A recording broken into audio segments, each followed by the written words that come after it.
In training mode, you're focusing on eating well, you're focusing on recovery, and I wanted an ice cream that aligned with that sort of lifestyle. Yeah, after looking at the ice cream aisle, you just can't believe how much garbage there is out there. It's loaded with calories, sugar, terrible ingredients, and I just couldn't believe that there was no such thing as an ice cream that had a higher protein count. One of our mantras from the onset was prepare to be big. And we wanted to just operate under the impression that we're going to be a national brand in a couple of years. The hours are obviously very long. There's a lot of pressure. I want to talk about how you guys manage your stress, any daily habits, any mental shift that you guys had to make to keep the momentum up. Man, there's gonna be good days and there's gonna be bad days. There's gonna be fucking terrible days, but I'm so intrinsically deep down tied to my mission and just like have delusional belief in myself, the team, the brand, the product, and the overall mission. That's what gets me up when the days are hard. But people expect the richness from ice cream. So were there any trade-offs that you guys had to make? Taste is the leading, like it needs to taste good. If it has added nutritional value, that's great. How can we pack the most nutritional value into one pint of ice cream? And that's how we thoughtfully chose the ingredients we used. Welcome back to the Duck Pond Podcast. Here we have Joe and Drew, the founder of Smearcase, the brand shaking up the frozen aisle of FroCo. Frozen cottage cheese ice cream that packs 40 to 44 grams of protein per pint. Joe and Drew started this during marathon training, craving something sweet and strong, and now he's got Smearcase in Whole Foods, Sprouts, and 100 plus stores less than a year in. Joe and Drew, welcome to the show. What's up, Jason? Thanks for having us. Dude, so good to talk to you guys. I saw you guys on the shelf. That's how I found you guys. And then I reached out on LinkedIn, and thank you for hopping on. Nice. Which store were you in? I don't know which one exactly. I was in Erewhon, I was in Happier Grocers, I was in Whole Foods. It's whichever one of those three you guys are in. Yep. Happier and at Whole Foods are our top customers, top account. Probably those. I was walking through Happier. It's a weird location. It's like somewhere in Chinatown. Yeah, Yeah, it's it's on right on Canal. Canal. Yeah, it's they're selling fake bags and then luxury CPG products inside. It's wild. It doesn't make sense to me. But I wanted to dive into the story behind Smearcase. Joe, you've been training for the marathon and you stood in the freezer aisle looking for a protein-rich ice cream. I was training for a half marathon a few months ago, also running through the same thing. I was like, there's not much good protein food. And obviously, I'm not gonna go start a protein ice cream. You did. But how did you get to that idea? Like, were you standing there and just think, I need to start something that I could eat? That's exactly right, Jason. Yeah, I mean, you were in my shoes, so you can resonate, but essentially it was just a hot summer day in New York City. And on those days, it's impossible to cool off. So I was like just craving ice cream after a long, sweaty run in the concrete jungle. But, in training mode, you're focusing on eating well, you're focusing on recovery, you're focusing on your training, obviously. And I wanted an ice cream that aligned with that sort of lifestyle, right? Something that I can eat that will refuel me properly and help me recover and help me reach my goals of, certain times or just like completing a marathon. And yeah, after looking at the ice cream aisle, you just can't believe how much garbage there is out there. It's loaded with calories, sugar, terrible ingredients, and I just couldn't believe that there was no such thing as an ice cream that had a higher protein count. So yeah, I was eating a lot of cottage cheese at the time, and that's when I sort of just put the two together of like, I can't believe there's no high protein ice cream, and I can't believe that there's no cottage cheese based ice cream. Given you have ice cream, you have frozen yogurt, you have plant based alternatives, and cottage cheese is just known for its health benefits.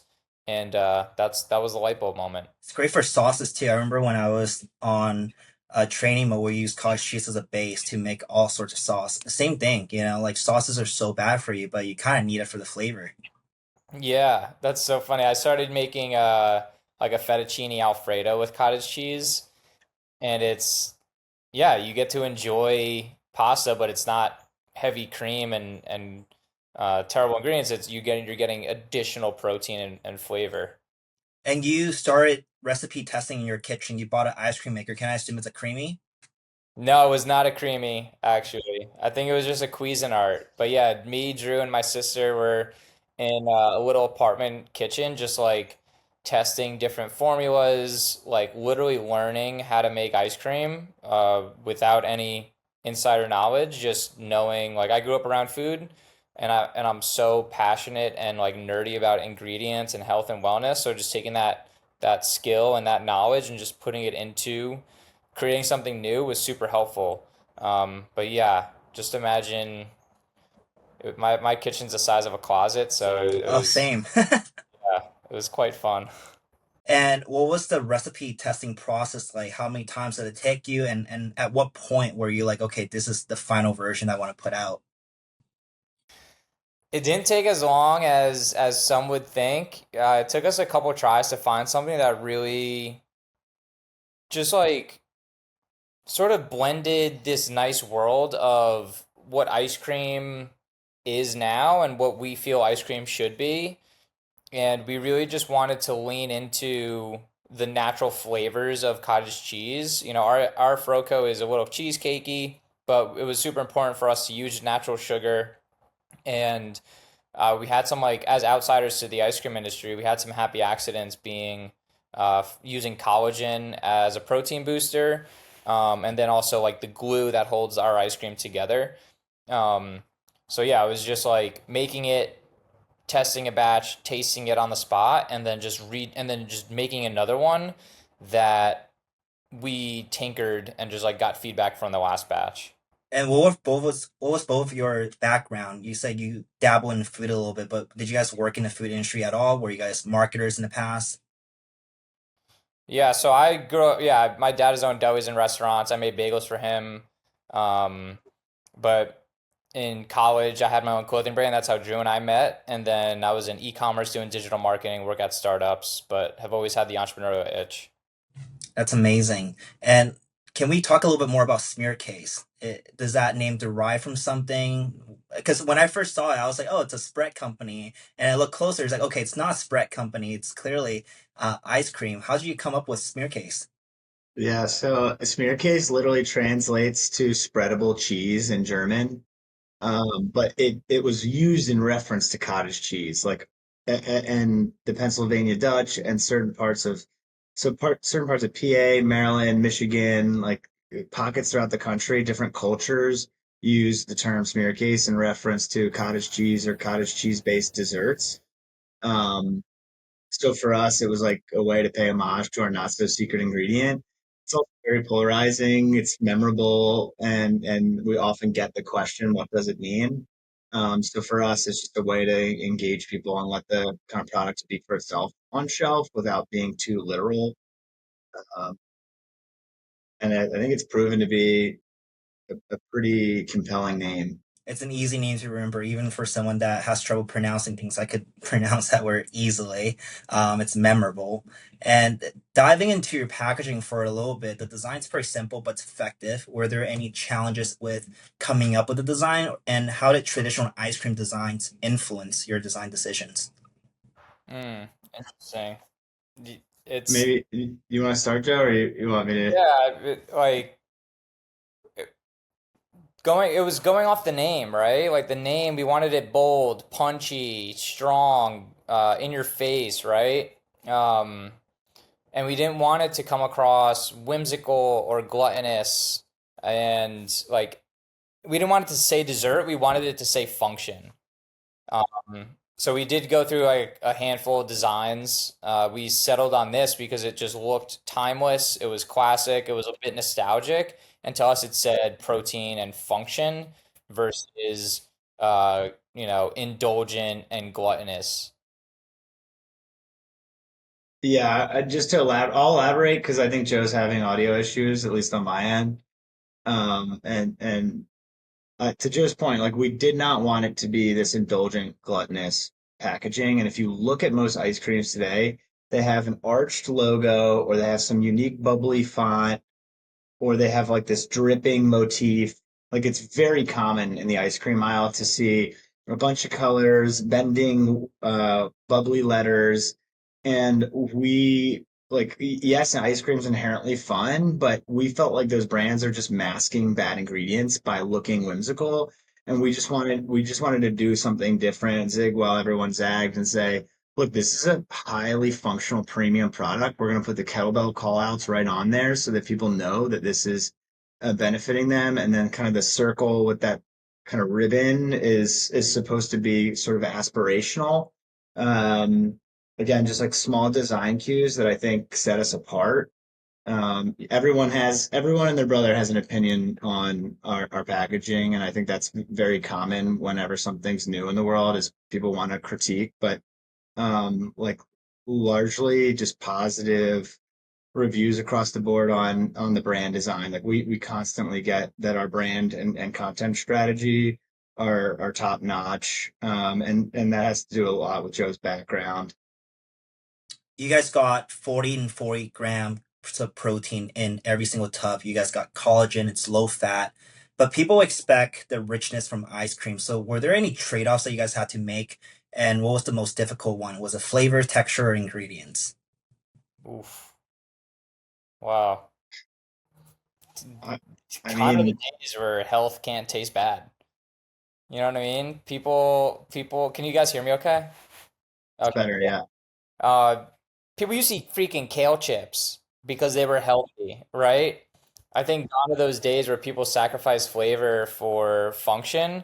Now taste is the leading, like it needs to taste good. If it has added nutritional value, that's great. Um, but yeah, for us was like, how can we pack the most nutritional value into one pint of ice cream? And that's how we thoughtfully chose the ingredients we used. We wanted it to be as close to ice cream as possible, so that's why we used raw cane sugar. We didn't want to use any artificial sweeteners, mostly because of the processing of them, and then two, just the flavor profile of them, and it would have ultimately affected the creaminess and the texture of our product. Um, so yeah, a lot of thought went into it, but I think our customer is cognizant of the macros, but they're mostly looking at the ingredients. Love that. Looking back for both of you, what was the decision that you guys made in the early days of the company that you would do differently today, knowing what you know now? Something that shaped the way that you run Smearcase today, or just a mistake that you can look back on and be like, damn, I need to fix that. It's a great question, but I almost feel like we don't have any of those major blunders yet. I mean, we kind of know being in CPG and being an early stage business, like that they happen, and sometimes they happen in a big enough way where it puts you out of business. But one of our mantras from the onset was prepare to be big. So every partner we worked with, we wanted to have a quality and capacity standard. And we wanted to just operate under the impression that we're going to be a national brand in a couple of years. And we're proud to say, after being in market for a little over a year, we're on pace to be national next year. We're in 7 states today, so we're pretty excited about what we're building. Um, I mean, I think we definitely toyed around with should we enter with pints or should we enter with novelties? Should we enter with these flavors or those flavors? Um, I think, I mean, we made a conscientious decision to not launch with a chocolate because chocolate prices were exceeding copper and they continue to do. And then going back to your last question, like we're super conscientious about the ingredients. So we use a seed oil free peanut butter, a soy free chocolate. So for us to get a soy free chocolate in those early stages, the margins would be pretty low for that unit. And we know that that unit would do very well because chocolate inherently does well. But that was a conscious decision we made, and we hope to have one out next year. We know it's, inevitable to be in this space, but now that our production capacity has increased and our volume has increased, we expect that to be like a more fruitful product from a unit economics perspective. Um, yeah, I don't know, what blunders? I mean, we often send a lot of product on dry ice that doesn't make it because we're mailing frozen across the country to buyers and investors. But that's That's part of part the of the, game. yeah. Um, I think your marketing experience, both of you were in e-com in the past, definitely helped minimize a lot of those mistakes, right? I think a lot of first-time founders, especially in the CPG space, especially for frozen foods, just don't understand the logistical challenges that you guys might know, right? Like you guys have shipped things in the past, you know how things are in the summer heat. So I think, from my perspective, I think that's why you guys were able to avoid a lot of those mistakes. Yeah, I think Joe and I have different backgrounds, both academically, professionally, and they pair up so well together that has allowed us to be extremely thoughtful, but also move fast. Which, like everyone says, execution eats strategy for breakfast, and I've been practicing corporate strategy for the last 4 years, and I can say for certain the companies that win are the ones that actually do things and then learn from any mistakes as opposed to sitting in a room and whiteboarding forever and not doing anything. Um, and it doesn't hurt that I spent 6 years in risk management, so I want to think things through from every angle. But Joe and I we complement each other in that um, speed becomes the priority, and we don't want to let ourselves contemplate for too long. So I think it's just allowed us to be really thoughtful in the business model and all the facets there in our go-to-market approach. Um, yeah, I mean, it's not to say it's not hard and that mistakes won't come, but I think that we have kind of a unique dynamic in that regard. 100%. You guys got into Whole Foods and Sprouts in under a year, right? Like that's incredible, extremely impressive. Um, what was the process to pitching your product to retail buyers? Did you go to trade shows? Did you cold email them, show up to their stores? Like that's that's quite rare for you to just get shelf space in a very competitive market. Yeah, we launched in New York. Pretty much our welcome party was the Fancy Food Show last July, and that's where we got in front of buyers. That's where we got in front of retailers and just like strategic partners. So we had just come off of a production run. We had all this product to sell into stores, and we were ready to say yes to a lot of these commitments. So buyers were literally tasting it on the spot and then placing orders on the spot. And during that show, a lot of Whole Foods reps came by our booth and were just sort of mind blown that we cracked the code on cottage cheese ice cream. And then a month later, we got an email through our website from Whole Foods corporate asking for us to apply to their upcoming category review. So it just really we were just really fortunate that we had something that was truly different, unique, innovative, and it just hit the trends of everybody knows cottage cheese is healthy. Everybody's prioritizing protein, and people are looking for new and novel ways to consume it. Our generation isn't eating cottage cheese out of the tub. They want it in different form factors, and we're delivering on that. So it just put us in a position of leverage and a little bit of right timing, a little bit of luck, and that recipe allowed us to just capitalize on opportunities. Um, yeah, I think when you're in CPG, there are three factors to stand out, in my opinion, and that's the product, the brand, and the form factor. We hit pretty much on every one of those, and it's just a ripe recipe for success in this super highly competitive industry. It's really good to see that buyers are tasting it on the spot and placing POs immediately. That's such a good sign. Like that has to feel incredible. Yeah, we were just in Colorado actually last month at Newtopia, and kind of same playbook, right? Like we have obviously have a broader distribution footprint now. We have more product than we did before, including a new SKU that is strawberry, and it was just so promising to just be at this event and see buyers from all the big mass retailers and natural retailers across the country say, hey, like, how do I get this in store? And for where we have distribution today, we're already in store for several of those banners, and we're actively working to get, into the right DCs so that we can support the other stores and launch in their areas. But yeah, we're almost having the problem of having like too much retail opportunity and having to be super conscientious about like what was our original go-to-market strategy, and is this aligned? What have we learned about our customer base that would indicate whether or not we're going to do well in this store early on?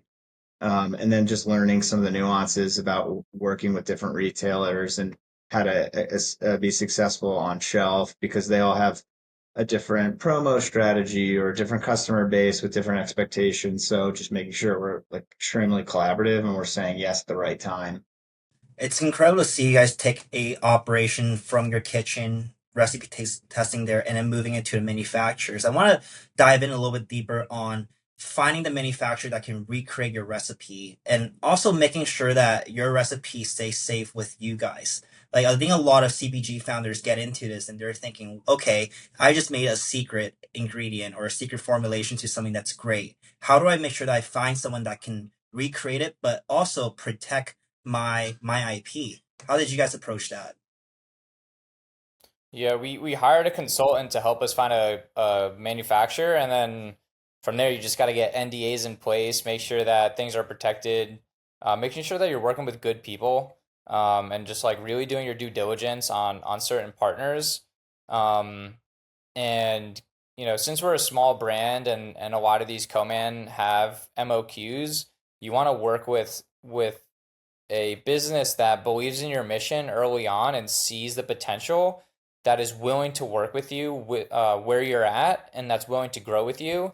And ultimately, you want to find partners that will make what you're doing better without sacrificing the quality or the mission. Like that was super important for us, was not sacrificing uh the integrity of our ingredient list and only making decisions to increase the quality and performance of our product. And yeah, just like Drew said, like preparing to be big, like we did our best to align with partners early on that meet us where we are now and want to see us go further. Um, because that partnership at the end of the day, that relationship is what it's all about. We're working with other people who want to make a living and who want to help other people succeed. I think that is what being human is about. And if you partner with those types of people, I think that's where, you know, the best businesses succeed, because it's on a personal level that just so happens to be professional. I agree. With a high growth brand like this, the hours are obviously very long. There's a lot of pressure. I want to talk about how you guys manage your stress, any daily habits, any mental shift that you guys had to make to keep the momentum up. This is Joe's wheelhouse. You got to answer this one first. Oh man. He's full of rituals. Yeah, I mean you're catching me at a like transparently tired, like a little grumpy, I'm not gonna lie. Just like I had a fun weekend celebrating a friend's wedding, but very conscious that entire time I was away. It was like, damn, like can I be doing more? Like I'm not working, like yeah. So with that being said, like how do I handle stress? Like, man, there's gonna be good days and there's gonna be bad days. There's gonna be fucking terrible days.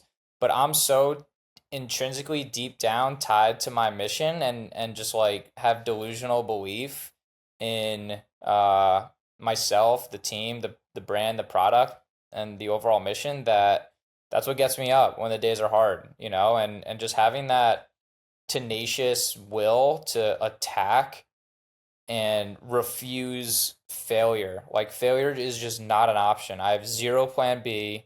Nobody's coming to save me. My back's against the wall. Um, yeah, I start my days really just trying to root down, reminding myself that God is in charge and his will, carry me forward. From there, I always get a workout in, weightlifting, some cardio, sauna, and then a nice cup of coffee, and then just eating well, prioritizing sleep. But yeah, it's tough, man. Like this isn't for the faint-hearted. It's not for the weak. But I'm not doing this, strictly for financial reward. I'm doing this because I freaking love it. Like it's in my blood. It's in my bones to do this and to be, and I just feel like I'm the perfect man for this job. And just leaning into that will sort of pick you up when you're feeling down. They say the greatest founders are the most delusional. You have to be so delusional that you cannot lose, and you just have to keep ramming through every single door that gets in front of you. And I love what you said about working out. I love what you said about the mental shift. Where can our listeners find you guys? You guys have a store locator on your site. You guys are in Sprouts. Where else are you guys coming out on this year? Yeah, the best place to follow along is at Eat Smearcase on Instagram, smearcase.com. You can follow us on LinkedIn, TikTok. If you just search Smearcase, that's where we announce new stores. That's where we have the store locator. Yeah, like Drew said, we're like adding states every month. So I forget what you said, Drew. I mean, this is 7. 7 I think we're states. up to as of this month. Yeah. Awesome.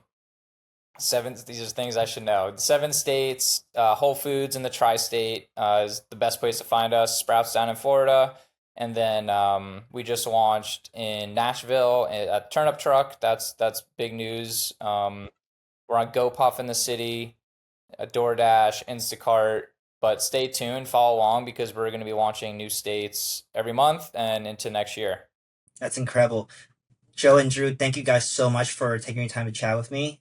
This has been really fun, and congratulations on all the success you guys have had so far. Thanks, Yeah. Thanks Jason. for having us, Jason.